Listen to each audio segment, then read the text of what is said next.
अस्सलाम वालेकुम स्टूडेंट्स। आज हम क्लास फर्स्ट ईयर से एक और टॉपिक करने जा रहे हैं।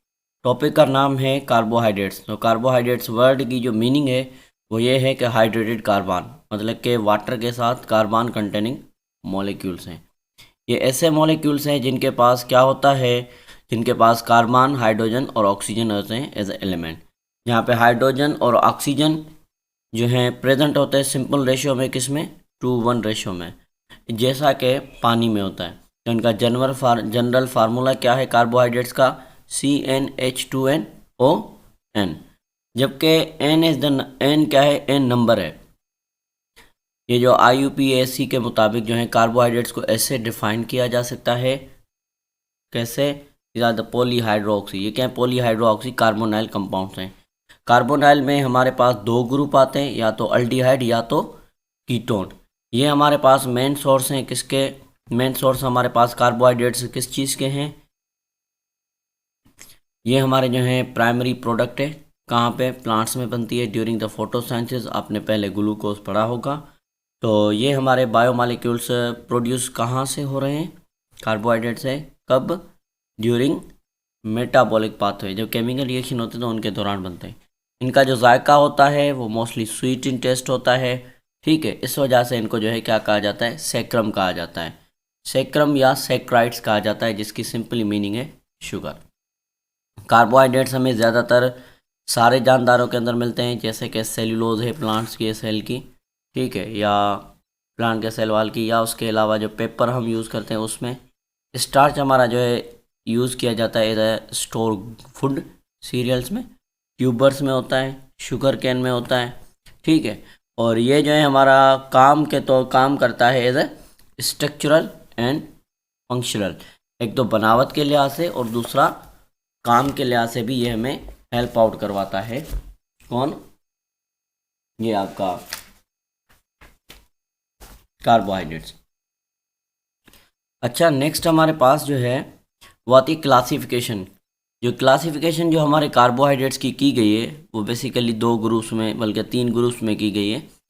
एक को हम कहते हैं मोनोसेक्राइड्स, और दूसरे को ओलिगोसेक्राइड, तीसरे को पॉलीसेक्राइड्स। मोनोसेक्राइड्स क्या हैं, ऐसे शुगर जिनमें एक हो और ये सिंपल होते हैं, इनको हम फर्दर डिवाइड नहीं कर सकते या फर्दर हाइड्रोलाइज नहीं कर सकते। इनका एम्पेरिकल फार्मूला क्या है, CnH2nOn। जैसा कि राइबोज है, राइबोज में क्या है, C5H10O5। अगर हम देखें हाइड्रोजन का रेशो और ऑक्सीजन का रेशो कितना बनेगा, 2:1 बनेगा, 2 हाइड्रोजन 1 ऑक्सीजन। ये हमारे पास सिंपल रेशियो है कार्बोहाइड्रेट्स का, किसका, राइबोज का। हमारे पास जो है उसके हिसाब के रेशियो 2:1 होगा, 2 रेशियो हाइड्रोजन का और 1 रेशियो ऑक्सीजन का। फ्रक्टोज है हमारे पास नेक्स्ट, ये 6 कार्बन कंटेनिंग है। ये सारे के सारे हमारे जो हैं वाइट क्रिस्टल सॉलिड फॉर्म में मिलते हैं, और इनका जो जायका होता है वो कौन सा होता है, स्वीट होता है जायका। ये सॉल्युबल होते हैं पानी में। मोनोसेक्राइड को फर्दर क्लासीफाई किया जा सकता है किसकी बुनियाद पे, on the basis of their number of carbon.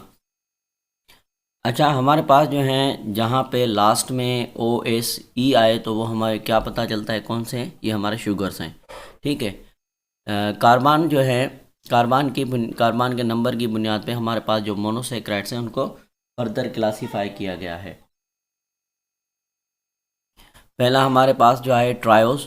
Triose में हमारे पास एक है ग्लाइसरोल और दूसरा है ग्लाइसरॉल डीएल्डिहाइड, ठीक है। ग्लाइसरॉल को ग्लाइसरॉल डीएल्डिहाइड भी कहा जाता है। इनका फार्मूला ये है।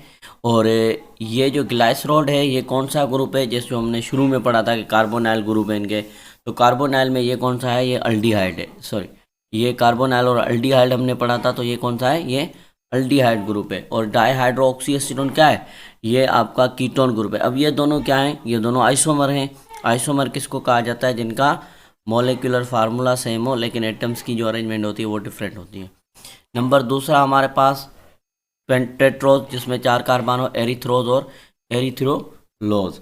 अब एरिथ्रोज हमारा क्या है, ये एल्डोज ग्रुप है, या इसको हम एल्डिहाइड ग्रुप कहते हैं। और वो जो हमारे पास कीटोन ग्रुप वाले उनको जो है कीटोज कहा जाता है, ठीक है।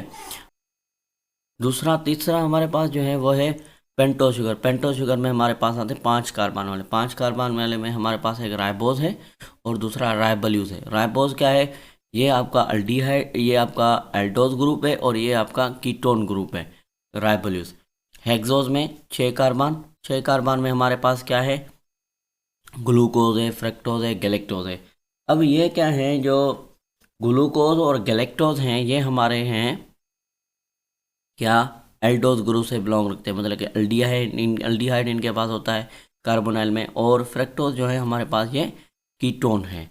अच्छा, नेक्स्ट हमारे पास आता है हेप्टोज। हेप्टोज मीन्स के 7 कार्बन वाले में हमारे पास आता है ग्लूकोहेप्टोज। क्या आता है, ग्लूकोहेप्टोज। और दूसरा हमारे पास जो आता है उसको हमारी बुक में नहीं बताया गया, सीडोहेप्टोज कहा जाता है, सीडोहेप्टोज। और सीडोहेप्टोज हमारा जो है ये जो आता है ये बेसिकली आता है कीटोन ग्रुप में, और ये हमारा अल्डिहाइड ग्रुप में, एल्डोज ग्रुप में। ग्लाइसरॉल और डाईहाइड्रोक्सी एसीटोन हमारे लिए क्या है, इंपॉर्टेंट ट्रायल्स है। ये कब बनते हैं, तो ये बनते हैं ड्यूरिंग द रेस्पायरेशन। ठीक है, तो टेट्रोज हमारे लिए जो है रेयर होते हैं बहुत ही नेचर में, ये कुछ बैक्टीरियाज इनके अंदर बनाते हैं। और ये बेसिक स्केलेटन होता है हमारे न्यूक्लिक एसिड्स का। जैसा कि हमारे जो पेंटोज शुगर है, पेंटोज शुगर में हमारे पास 2 होते हैं, ठीक है, जो अल्डिहाइड में, एक C5H10O5, इसको हम कहते हैं राइबोज शुगर, ये आरएनए में होता है। दूसरा होता है C5H10O4, ये हमारा मिलता है डीएनए के अंदर, जिसको डीऑक्सीराइबोज कहते हैं। तो इसमें क्या होता है, इसमें ऑक्सीजन कम होती है, लेकिन ये दोनों हमारे इसमें नाइट न्यूक्लिक एसिड्स में पाए जाते हैं। ठीक है। अच्छा, ग्लूकोज हमारा कहाँ पे मिलता है हमें, तो ग्लूकोज हमारा मोस्ट इम्पॉर्टेंट जो है आपका हेक्सोज है।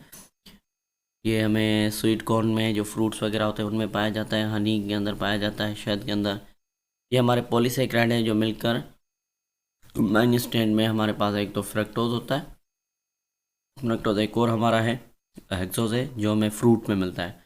जिक्र किया गया है कि ओपन चेन और रिंग स्ट्रक्चर, तो ये हमारे पास क्या है, ये ओपन चेन है, ठीक है, और ये रिंग स्ट्रक्चर है। अब सवाल इधर ये आता है कि ओपन चेन और रिंग स्ट्रक्चर बनता कैसा है। तो ओपन चेन स्ट्रक्चर जो है क्रिस्टलाइन फॉर्म में होता है, जब ये पानी में डिज़ोल्व किए जाते हैं तो वो हमारे कन्वर्ट हो जाते हैं किसमें, रिंग स्ट्रक्चर में। अब इसको समझते हैं।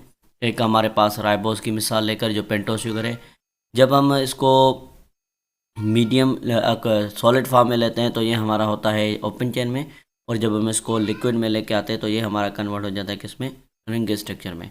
अब देखें इधर क्या है कि अल्डिहाइड ग्रुप जो है हमारा वो रिएक्ट करता है किसके साथ, सेकेंड लास्ट कार्बन के साथ। ये हमारा अल्डिहाइड ग्रुप है, ठीक है। अच्छा, ये अल्डिहाइड ग्रुप आपका रिएक्ट कर रहा है, रिएक्ट करने के बाद क्या हुआ, इन दोनों के बीच में लिंक बनेगी, किसके बीच में, कार्बन नंबर 1 और कार्बन नंबर 4 के बीच में। इनके बीच में लिंकेज बन गई और शिफ्ट हमारा हो गया कार्बन नंबर 4, जो OH ग्रुप था कार्बन नंबर 4 वाला, वो हमारा शिफ्ट हो गया कहाँ पे, कार्बन नंबर 1 पे। इसके बाद ये आपका कन्वर्ट हो चुका है किसकी फॉर्म में, रिंग में। अब देखें ये हमारे पास कार्बन नंबर 1 है, कार्बन नंबर 2 है, कार्बन नंबर 3, कार्बन नंबर 4, और हमेशा कार्बन नंबर 5 हमेशा रिंग से बाहर होता है। तो ये इधर से इसने बॉन्ड तोड़े, और जो OH ग्रुप था आपका कार्बन नंबर 1 वाला, वो कहाँ पे आ गया, कार्बन नंबर 4 वाला कार्बन नंबर 1 पे आ गया। ठीक है, तो ये हमारा ऐसे मॉडिफाई हो गया, और ये कार्बन नंबर 1 वाले की जो है डायरेक्ट किसके साथ लिंक हो रहा है, कार्बन नंबर 4 के साथ। तो ये हमारा किस में कन्वर्ट हो गया, ये हमारा कन्वर्ट हो गया रिंग स्ट्रक्चर में। अच्छा, अब इसकी जो है रिंग स्ट्रक्चर की बात, हमारे पास जो पेंटोज होते हैं ये आपके रिंग स्ट्रक्चर जो है 2 किस्म के होते हैं, या तो अल्फ़ा या तो बीटा। अल्फ़ा हमारे वो होते हैं जिनके पास जो है OH ग्रुप कार्बन नंबर 1 पे लगा हुआ हो नीचे की तरफ, और बीटा हमारे वो हैं जिनके पास कार्बन OH ग्रुप लगा हुआ हो कार्बन नंबर 1 के ऊपर की तरफ। तो ये हमारे पास बीटा है और ये हमारे पास अल्फ़ा है। ठीक है, नेक्स्ट हमारे पास जो आता है टॉपिक वो भी फेडरल से ही है कि स्टेरोआइसोमेरिज्म। स्टेरोआइसोमेरिज्म वो होता है जिसमें इनका जो मॉलिक्यूलर फार्मूला सेम हो, लेकिन इनकी एटम्स की अरेंजमेंट डिफरेंट होती है। देखिए इनमें हमारे पास बहुत सारे टाइप्स आती हैं, लेकिन इधर जो है वो है non super impossible mirror image. Means के ये मॉलिक्यूल जो होते हैं मिरर इमेज होते हैं एक दूसरे के, लेकिन एक दूसरे को इनको सामने मतलब कि अगर प्लेस करेंगे तो एक दूसरे के साथ फिट नहीं होंगे। जैसे हमारे हाथ होते हैं, अगर हमारे हाथों को जो है फॉर सपोज करें कि ये कोई एक स्ट्रक्चर है, ठीक है, और ये भी हमारा जो स्ट्रक्चर है इसका भी क्या है, सेम ही है, लेकिन अगर हम इन इन दोनों को एक दूसरे के सामने ऊपर रखेंगे तो दोनों एक दूसरे की तरह फिट नहीं होंगे, तो इनको हम कहते हैं नॉन सुपर इम्पॉसिबल, ठीक है। तो इसमें हमारे पास दो शुगर आते हैं, एक हमारे पास जो है एल शुगर और डी शुगर, ठीक है। इनमें हमारे बुक में इधर जो फेडरल में है वो इन एन एंशियोमर्स का जिक्र है, ठीक है। तो ये हमारे पास एल शुगर है और ये हमारे पास डी शुगर है। ये देखें, अगर हम इसको देखते हैं तो ये हमारे पास जो है इनका ग्रुप इधर लगा हुआ है और इसका ग्रुप इधर लगा हुआ है, ठीक है।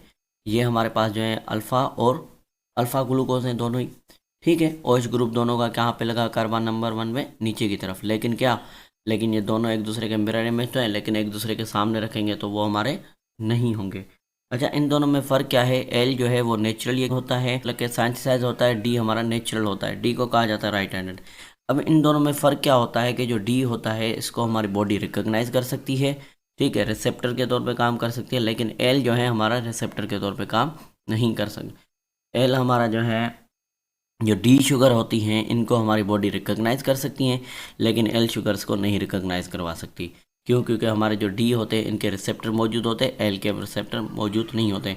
तो इस वजह से जो शुगर के पेशेंट्स होते हैं उनको जो है कर सकता है राइट हैंड वाले को, मतलब कि डी वाले को।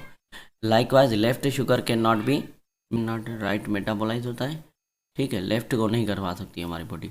तो राइट हैंडेड एंजाइम्स के not fit in to react, right वाले एंजाइम क्या करेंगे, फिट ही नहीं होंगे। जब फिट नहीं होंगे तो उनको केमिकल रिएक्शन ही करवाना नहीं देंगे, ठीक है। तो इस वजह से जो है हमारे जो लेफ्ट हैंड सबस्ट्रेट होते हैं वो क्या है, आर्टिफिशियल स्वीटनर इनको कहा जाता है, जिनके ऊपर एंजाइम्स जो हैं नहीं काम करता। तो आज हमारा जो टॉपिक है वो इधर होता है कंप्लीट। इंशाल्लाह मिलते हैं नेक्स्ट टॉपिक में।